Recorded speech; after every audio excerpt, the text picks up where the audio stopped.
until we win this battle for the American people.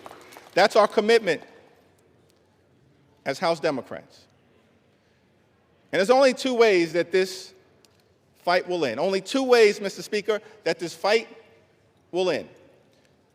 Either Republicans finally decide to extend the Affordable Care Act tax credits this year, or the American people will throw Republicans out of their jobs next year and end the speakership of Donald J. Trump once and for all.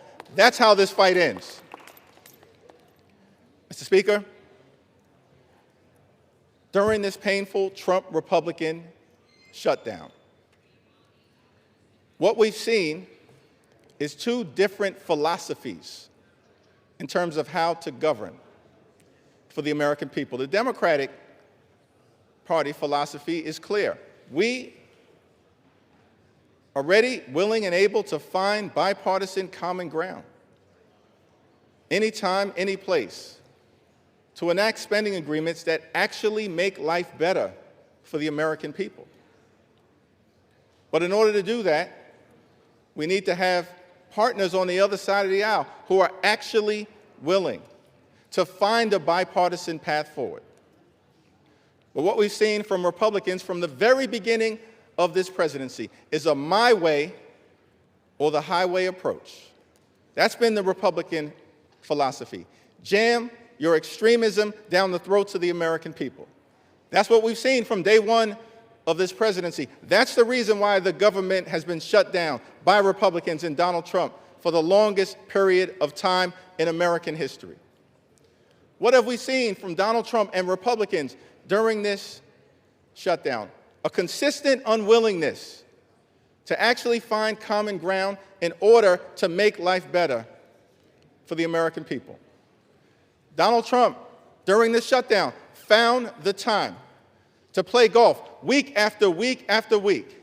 Donald Trump found the time to pardon serial fraudsters like George Santos and Rudolph Giuliani. Donald Trump found the time to meet with the Chinese Communist Party. Donald Trump found the time to destroy the East Wing of the White House. Donald Trump found the time to extort $230 million from the Department of Justice so he could line his pockets. Donald Trump found the time to bail out Argentina with $40 billion.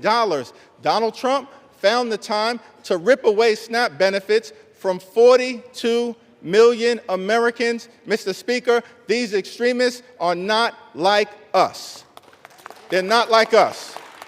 They have zero interest in fighting hard to make life better for the American people. Their philosophy, my way or the highway, our response, get lost. We're going to continue to fight hard on behalf of the American people.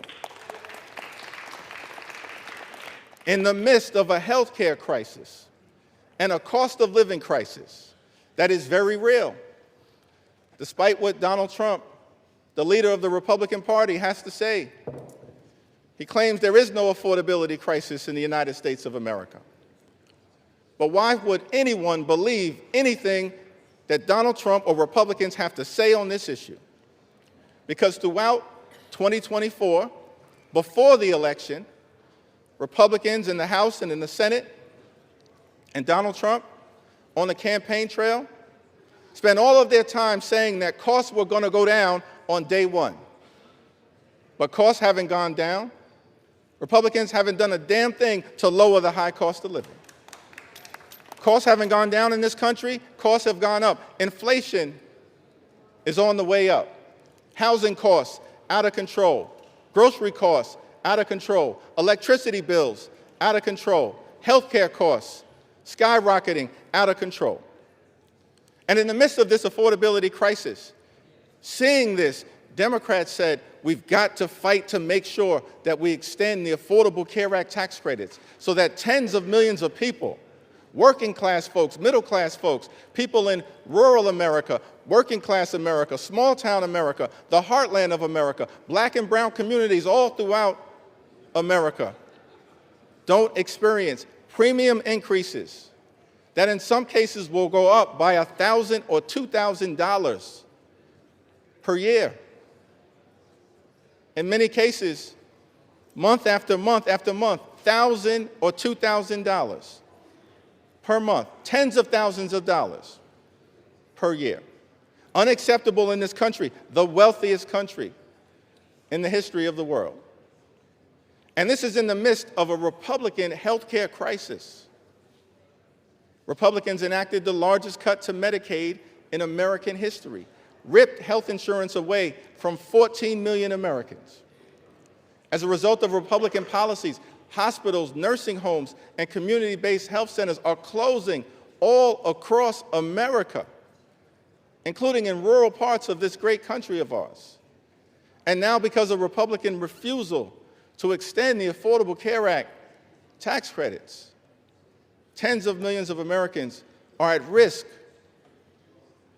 of being unable to afford to go see a doctor when they need one. In this country, the wealthiest country in the history of the world, it can't be the case that health care is simply a privilege for the wealthy, the well-off, and the well-connected. Mr. Speaker, that's the Republican perspective. We believe as Democrats that health care has to be a right, and a right that's affordable and available to every single American in the United States. That's what this fight is all about. And that's what the fight will continue to be about as we move forward.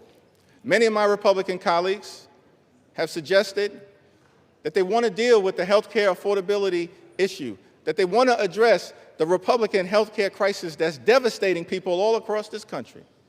Well, we have an opportunity for you to do so.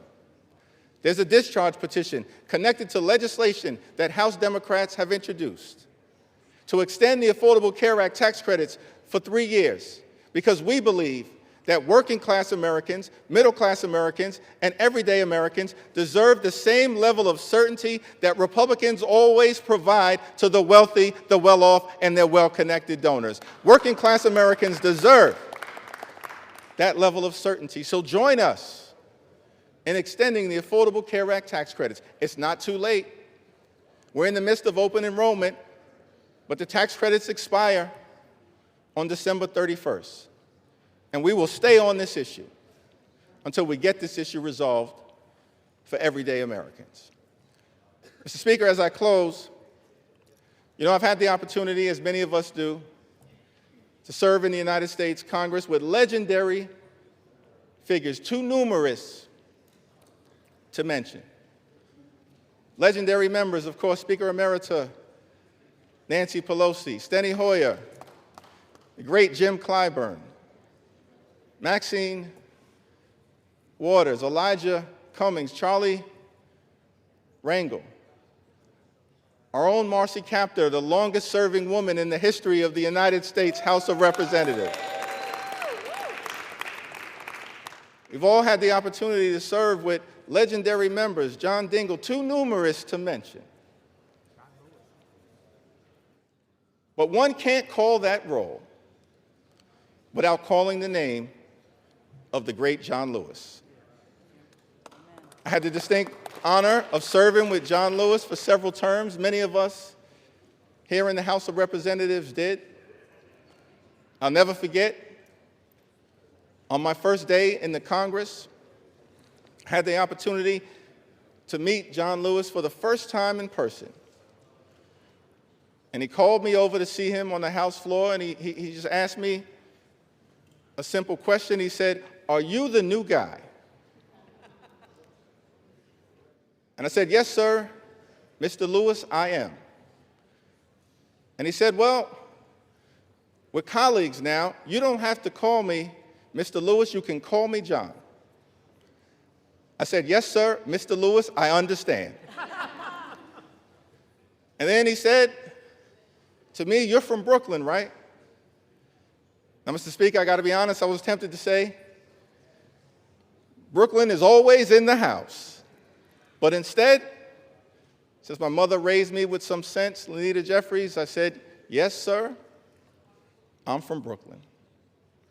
And then he said something to me that I've never forgotten. He said, "Well, I hear some positive things about you from your predecessor, but Washington, D.C., young man, can be can be a rough place. So I don't want you to get into any trouble unless it's good trouble. And I just wanted to stop by on the House floor to make sure it was clear to the American people that the spirit of John Lewis lives amongst House Democrats, and we will continue to get into good trouble to make their life better. That's our commitment to every single American all across this country, from this day and for every day moving forward. And it was John Lewis who said to us that ours is not the struggle of one day, 1 week, or 1 year. Ours is the struggle of a lifetime, and maybe even many lifetimes. And each one of us in every generation must do our part. Mr. Lewis, we love you. We were blessed by our opportunity to serve with you, and House Democrats are here to do our part. We're in this fight until we win this fight for the American people. I yield back.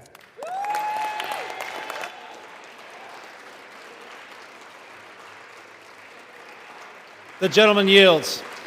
Members are reminded to refrain from engaging in personalities towards the president. The gentlewoman from Connecticut has 30 seconds remaining and is recognized. I yield back the balance of my time. The gentlewoman from Connecticut yields. The gentleman from Oklahoma is recognized. Thank you very much, Mr. Speaker. It's my distinct pleasure to yield the balance of our time to the distinguished Speaker of the House, my very good friend and a person I admire greatly. 1 minute. 1 minute. I'm actually just going to hold you to 1 minute, Mr. Okay. Speaker. My good friend, the gentleman from Louisiana, Speaker Mike Johnson. The gentleman from Louisiana is recognized.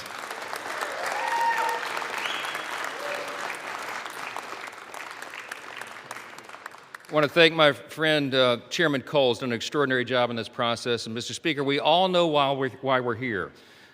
House Democrats voted to shut the government down. It was 54 days ago when we had that vote, September 19th. And since that time, Senate Democrats have voted 14 times to close the government. Republicans voted a collective 15 times to open the government for the people, and the Democrats voted that many times to close it. And then they admitted, many of them, and we could name them here, but I'm not going to take the time, they admitted that they were using the American people as leverage in this political game. They knew that it would cause pain, and they did it anyway. The whole exercise was pointless. It was wrong, and it was cruel. In mere moments, I want you to watch the board. They're going to do it again. I'm going to guess for you that most of our Democrat colleagues are going to vote again to close the government, again to take food out of the mouths of families that need it, again to deny pay to federal employees, again to stall flights and cancel airlines and do all the rest that they've done. But we are not going to let them succeed in that gambit. And that's right. While the Democrats keep voting to shut the government down, Republicans are going to vote to open it back up. And with that, we're going to get the American government running again and working for the people as they deserve. I'm going to close with this. You know, as Speaker, you have the ability to talk as long as you want, but I'm not going to do that tonight. We're not going to waste any more time of the people.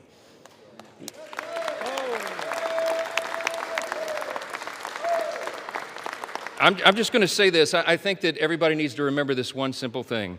From the very beginning of this whole ordeal, on the Republican side, we operated in good faith. We offered a clean, nonpartisan CR. We were honest and transparent with the American people from the very beginning, and every single day of the shutdown, we went out and looked right into the camera with a press conference and told the American people the simple truth. We have done for the people what has been right and just and truthful. And in the end, that is what God honors always. Don't forget it. We need to get this government open as soon as possible, and I'm going to yield back the remainder of my time so we can do that. The American people demand it and deserve it. My friends, let's get this done. Thank you. I yield back.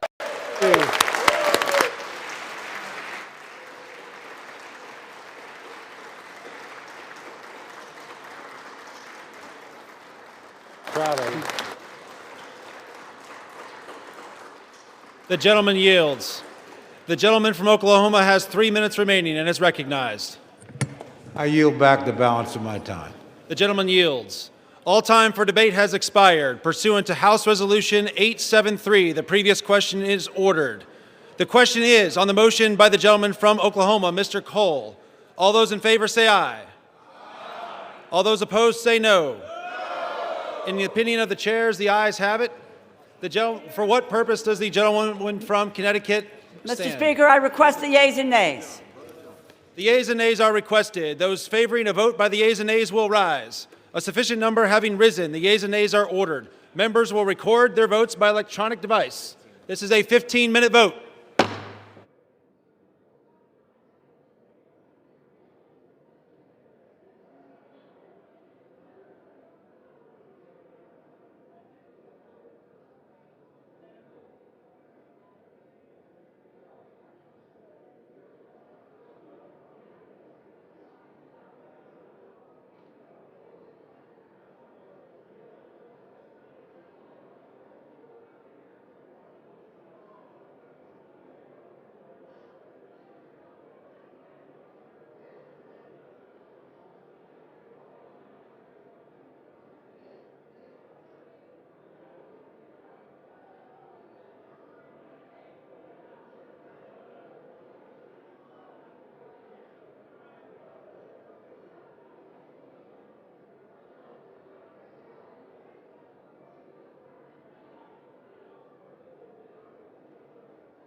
On this vote, the yeas are 222, the nays are 209. The bill is passed. The motion is adopted.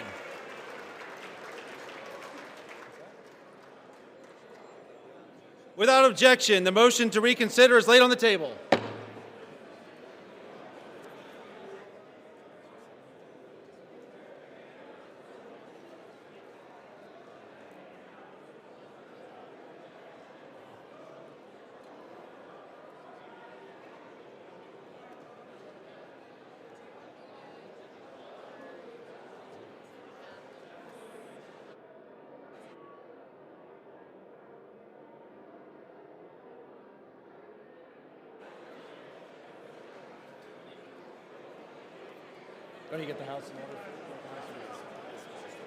The chair lays before the House a communication.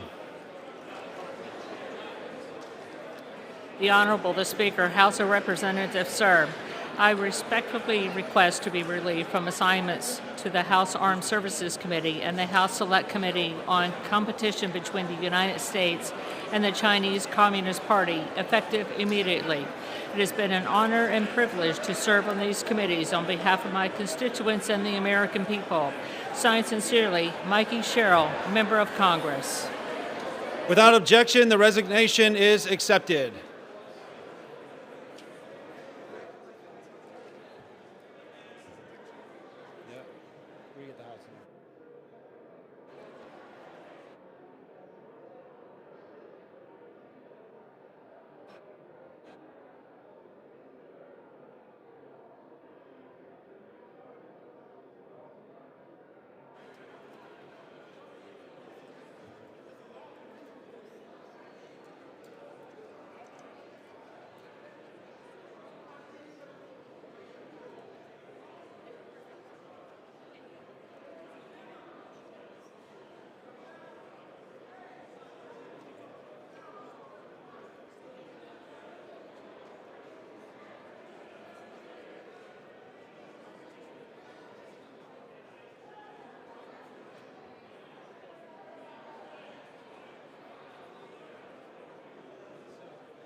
The House will be in order. Yeah. Shh. The House will be in order. For what purpose does the gentleman from Kentucky seek recognition? Mr. Speaker, I offer a privileged resolution and ask for its immediate consideration. The clerk will report the resolution. House Resolution 874, resolved that the House has heard with profound sorrow of the death of the Honorable Richard B. Cheney, a former Vice President of the United States of America. Resolved that the clerk communicate these resolutions to the Senate and transmit a copy thereof to the family of the deceased. Resolved that when the House adjourns today, it adjourn as a further mark of respect to the memory of the deceased. Without objection, the resolution is agreed to and the motion to reconsider is laid on the table.